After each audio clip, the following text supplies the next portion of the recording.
नमस्ते दोस्तों। तो कैसे हैं आप सब? होप करता हूँ बढ़िया ही होंगे। आप सभी का स्वागत है हमारे जावास्क्रिप्ट सीरीज जावास्क्रिप्ट 0 to 0 के एक और एपिसोड में। ये एपिसोड आने में थोड़ा सा लेट हो गया है क्योंकि मैं थोड़ा सा बाहर आ गया था। अब से हमारा जो जावास्क्रिप्ट के जो एपिसोड हैं वो डेली डालेंगे। तो चलिए शुरू करते हैं। पिछले एपिसोड में हमने डूम इवेंट और इवेंट लिसनर सीखा था।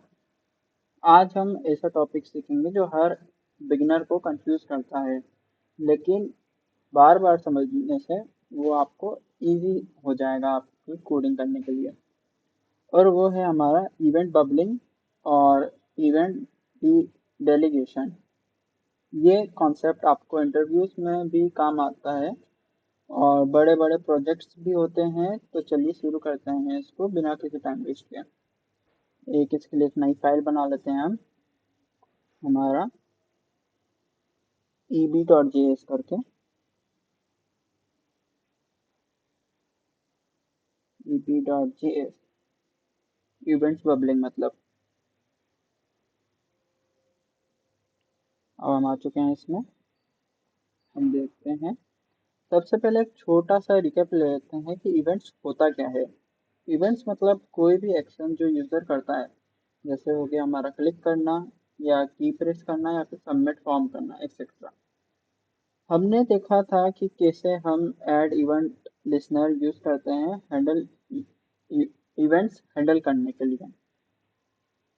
अब देखते हैं हम इवेंट बबलिंग कैसे करते हैं। देखते हैं हम document dot query selector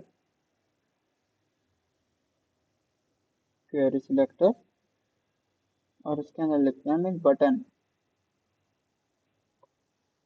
button और इसके आगे लिख देते हैं डॉट ऐड इवेंट लिसनर। और इसके आगे हम लिखते हैं एक फंक्शन बनाते हैं क्लिक, जब हम क्लिक करेंगे क्लिक कॉमा और हमारा फंक्शन बना देते हैं ये करते हैं। ठीक है, फिर आगे हमारा एक एरो फंक्शन। अब कर डाल लेते हैं हम console डॉट लॉग और इसमें कर देते हैं हम बटन क्लिक। तो इसमें क्या होगा, जब भी हम अपनी किसी भी बटन जो हमारे वेब पेज में रहता है उसको जब भी क्लिक करेंगे तो ये जो हमारा टर्मिनल रहता है इसमें हमारा आउटपुट आ जाएगा बटन क्लिक करके। इजी है ना इसको सीखना। लेकिन जब हमारे पास एक से ज़्यादा एलिमेंट होते हैं और नेस्टेड स्ट्रक्चर्स होते हैं तब गेम इंटरेस्टिंग हो जाता है। अब आते हैं असली टॉपिक पर, जो कि है हमारा इवेंट बबलिंग। इवेंट बबलिंग का मतलब है कि जब आप चाइल्ड एलिमेंट पर इवेंट ट्रिगर करते हो तो वो इवेंट ऊपर के पेरेंट एलिमेंट तक प्रोपोगेट हो जाता है। जैसे कि अभी हम लिखते हैं इसके अंदर ही, ये लिखते हैं हम एक डिव बनाते हैं। डिव और इसके अंदर लिखते हैं हम आईडी को हम क्लोज कर देते हैं पहले ताकि हमारी एरर हट जाए।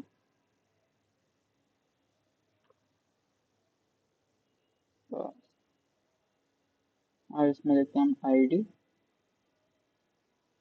इक्वल्स हमारी पेरेंट।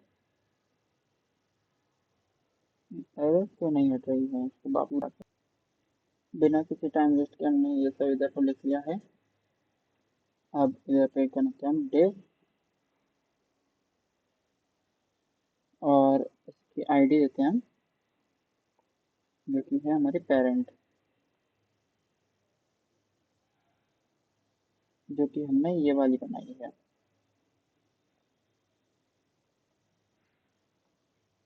और इसके अंदर हम दे देते हैं स्टाइलिंग स्टाइल, जो कि हमारी हो गई एक तो पैडिंग। ये हमने इसका पूरा का पूरा कोड लिख लिया है। इस कोड से ये होता है कि जो हमने इधर पे एक बटन बनाया है, जो कि हमारा div, सॉरी, क्लिक में एक बटन बनाया है। अगर हम इस बटन को जब भी क्लिक करेंगे तो हमारा आउटपुट में हमारे टर्मिनल पे आ जाएगा पेरेंट div। ऐसे ही जब हम इसमें और भी चीज़ें करते हैं तो अलग अलग आउटपुट आते हैं। अब अगर आप बटन पर क्लिक करते हो तो कंसोल में पहले बटन क्लिक, फिर parent div click click print होगा। यही होता है बबलिंग। इवेंट से नीचे स्टार्ट होता है आपके पेरेंट तक बबलिंग करना, तो इससे हमारा बबलिंग हो जाता है। ये समझना बहुत इंपॉर्टेंट है क्योंकि कभी कभी हम अनवांटेड बिहेवियर मिलते हैं, इसकी वजह से हमें ये बबलिंग डालनी पड़ती है। बाय डिफ़ॉल्ट जावास्क्रिप्ट में बबलिंग होता है, लेकिन इसका एक रिवर्स प्रोसेस भी होता है जिसे हम इवेंट कैप्चरिंग बोलते हैं। कैप्चरिंग में इवेंट टॉप से स्टार्ट होता है और नीचे चाइल्ड एलिमेंट तक आता है। हम ऐड इवेंट लिसनर के थर्ड पैरामीटर ट्रू पास करके कैप्चरिंग इनेबल कर सकते हैं। जैसे हम इसको करते हैं, इधर पर जैसे हमने लिखा document document dot gate element by ID, इसमें कर देते हैं हम अपनी पेरेंट आईडी, पेरेंट, और इसके बाद लिखते हैं हम डॉट ऐड इवेंट लिसनर। यहाँ पे हमारा पूरा का पूरा यहाँ पे कोड आ चुका है। और इधर पहले इधर पे जो कॉमा आएगा, इधर एक सेकेंड, कर्ली ब्रैकेट्स के पहले एक कॉमा और इसके बाद लिखते हैं ट्रू। तो जब भी हमारा इधर पे बटन क्लिक होगा तब हमारा आउटपुट में हमारा ट्रू आ जाएगा। अब आउटपुट उल्टा होगा, पहले पेरेंट डिव क्लिक होगा फिर बटन क्लिक होगा।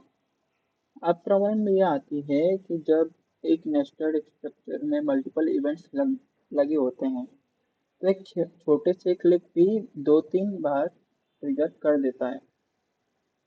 इमेजिन करो आप एक वेबसाइट बना रहे हो जिसमें मेन्यू आइटम्स हैं और हर एक पर क्लिक लिसनर लगाना पड़ेगा, तो इससे थोड़ा सा कोड क्या गंदा लगेगा, हमको रीडेबल फॉर्म में नहीं लगेगा। तो यहाँ पर आते हैं हमारे सेवियर, जो कि होता है हमारा इवेंट डेलीगेशन। इवेंट डेलीगेशन एक टेक्निक है जिसमें हम पेरेंट एलिमेंट पर एक लिसनर लगाते हैं और चाइल्ड एलिमेंट के इवेंट्स को हैंडल करते हैं। इसमें हम लगाते हैं हमारा इवेंट डॉट टारगेट करते हैं। इधर पे हम एक एचटीएमएल बनाते हैं, नई फाइल बनाते हैं इसके लिए,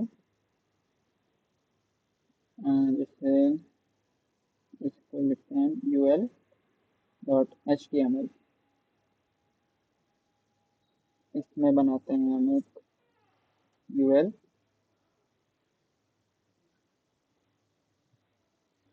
इधर पे हमने एक ul बनाया है, ul मतलब कि अंडर लिस्ट,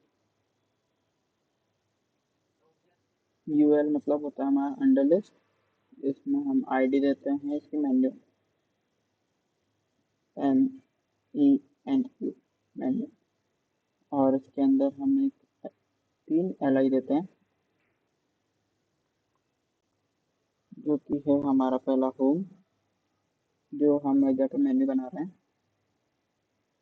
और इसको है डुप्लीकेट कर लेते हैं 3 बार। और दूसरे होम पे लिख देते हैं हम जैसे अबाउट हो गया, और तीसरी जगह पे हो गया हमारा कॉन्टेक्ट अस।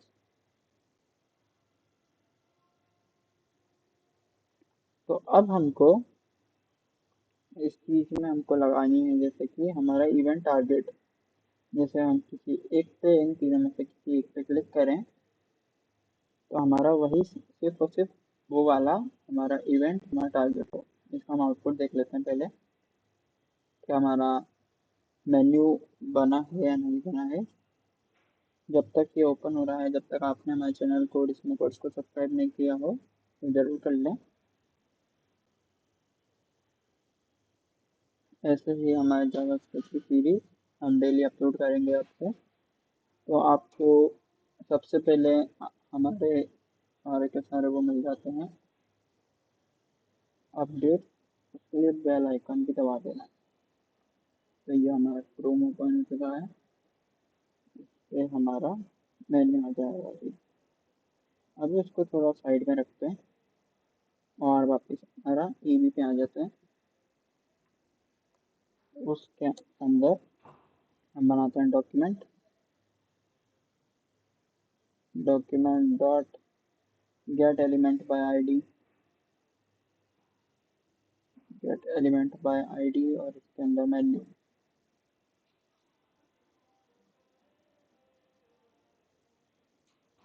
मेन्यू और इसके अंदर लिखते हैं ऐड इवेंट लिस्नर और इसमें कर देते हैं हम क्लिक।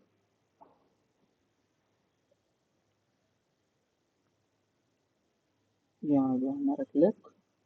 इसमें ही हमको सेम टू सेम ही बनाना है, तो एक काम करते हैं, इसको कर लेते हैं डुप्लीकेट और इसमें पेरेंट के जगह कर देते हैं मेन्यू। ऐड इवेंट लिस्नर हो गया और कंसोल डॉट लॉग में ये हमने इसका पूरा कोड लिख दिया। तो इससे क्या होगा, आप जब भी आप किसी भी मेन्यू पे क्लिक करेंगे तो एक ही लिसनर को हैंडल करेगा।